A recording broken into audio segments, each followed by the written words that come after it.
संग्रामपूर तालुका पत्रकार संघाकडून तालुक्याच्या मध्यवर्ती ठिकाणी वरवत बकाल येथे वृक्ष लावा वृक्ष जगवा ही मोहीम राबवण्यात आली आहे। शास्त्रज्ञांचे सांगण्यानुसार शुद्ध प्राणवायू मिळवण्याकरिता व पर्यावरणाचा समतोल राखण्याकरिता एकूण क्षेत्रफळाचे 33% क्षेत्रफळावर विविध जातीची वृक्षवल्ली असावी लागते। हा इशारा देशाला स्वातंत्र्य मिळण्यापूर्वी दिला होता। राष्ट्राला स्वातंत्र्य मिळून 75 वर्षे पूर्ण झाली। या कालावधीत रस्ते, इमारती, विविध कारखाने, दुचाकी, 3 चाकी, 4 चाकी अशा लाखो वाहनांतून सातत्याने प्रदूषण निर्माण होत आहे। जमिनीचे क्षेत्रफळ घटले आहे व घटत आहे। हिरवळ वनराई लुप्त पावत आहे। शासकीय आकडेवारीनुसार वर्तमान काळात केवळ 10 ते 15% वृक्षवल्ली आहे। तर वाढत्या प्रदूषणाने आपले आरोग्य बिघडत आहे याची प्रचिती आपण कोरोना काळात अनुभवली आहे। तेव्हा वाढत्या प्रदूषणाला रोखण्याकरिता जास्त वृक्षारोपणाशिवाय तरुणोपाय काहीच नाही असा संदेश यावेळी देण्यात आलाय। यावेळी कृषी अधिकारी बनसोडे, पोलीस प्रशासनाचे एपीआय जीवन सोनोने, ज्येष्ठ पत्रकार भाऊ भोजने, घाटे अण्णा, काशीनाथ मानकर, नारायण सावतकर, सचिन धनबर, संतोष देऊडकर, संतोष इघोकार, बाबूराव इंगडे, राजनकार सर यांच्यासह पत्रकार बांधव, शिक्षक वृंद, शालेय विद्यार्थी व तालुक्यातील नागरिक बहुसंख्येने उपस्थित होते। MCN न्यूज मराठी करिता रवींद्र शिरस्कार, वरवट बकाल। आपण सुरुवातीला तर मी आपल्या तालुका पत्रकार संघाने जो काय हा स्तुत्य उपक्रम आपल्या तालुक्यात इथं राबवलेला आहे त्यांचं मी आमच्या कृषी विभागातर्फे आणि माझ्यातर्फे सगळ्यांचं मी अगदी मनापासून खूप खूप अभिनंदन करतो।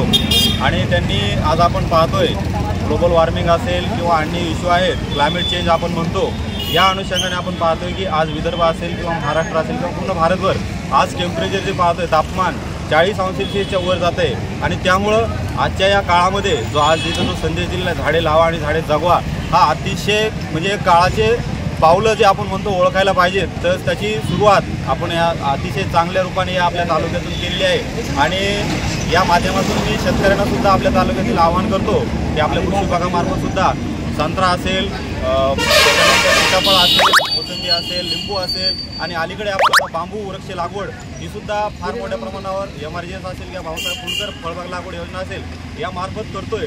तर सगळ्या बांधवांनी, शेतकरी बांधवांनी असेल किंवा अन्य जणांनी जास्तीत जास्त वृक्ष लागवड करावी।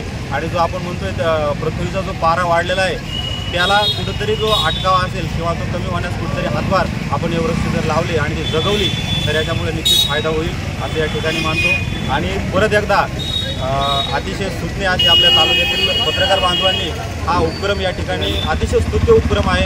आणि हा एक संदेश आपल्या संग्रामपूर वासियांना आपल्या या पत्रकार संघाने दिलेला आहे। त्यांचं मी परत एकदा खूप खूप मनापासून अभिनंदन करतो।